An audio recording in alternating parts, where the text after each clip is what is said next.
Kaya hindi ka gumagaling. Wala ka sa focus.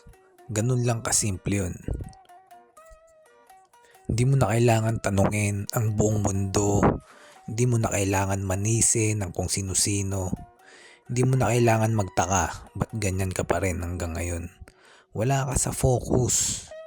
Kung ano-anong tinitingnan mo sa internet, kung sino-sino pinapakinggan mo, kung ano-anong pinapanood mo, kung saan-saan napupunta yung oras mo. Kaya ganyan, focus lang kailangan mo. Consistency is the key. Araw-araw ka lang mag-training, araw-araw ka lang magpalakas, mag-shooting ka, mag-dribbling ka, kahit ano basta mag-i-improve ka. Yun ang kailangan mo, hindi yung kung ano-anong iniisip mo, kung ano-anong ginagawa mo. Kaya ka nade-depress, kaya ka nahihirapan, wala ka sa focus. Masyado kang maraming distractions, masyado kang maraming iniisip. Gusto mo makuha mo lahat, gusto mo mabilisan, gusto mo maging kagaya ka ng mga idol mo.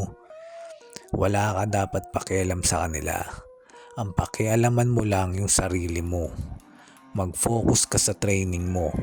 Kahit 1 oras lang kada isang araw, pwede na yan.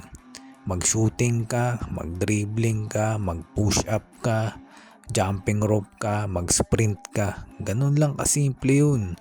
Araw-araw, gawin mo ng 1 buong taon. Tingnan ko kung hindi ka maging halimaw niyan. Huwag mong madaliin ang proseso. Bigyan mo ng oras. Huwag kang magmadali, huwag kang mainggit sa mga taong gumagaling kagad. May kanya-kanyang timing yan. Basta mag-focus ka lang at huwag kang magsayang ng oras. Huwag kang magbisyo, huwag kang magpuyat. Huwag mong puntahan lahat ng imbitasyon na hinahanap ka dahil hindi mo naman kailangan yung mga yan. Hihina ka lang dyan.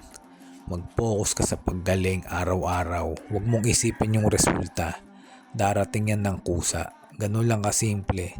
Lahat ng distractions, tanggalin mo sa buhay mo.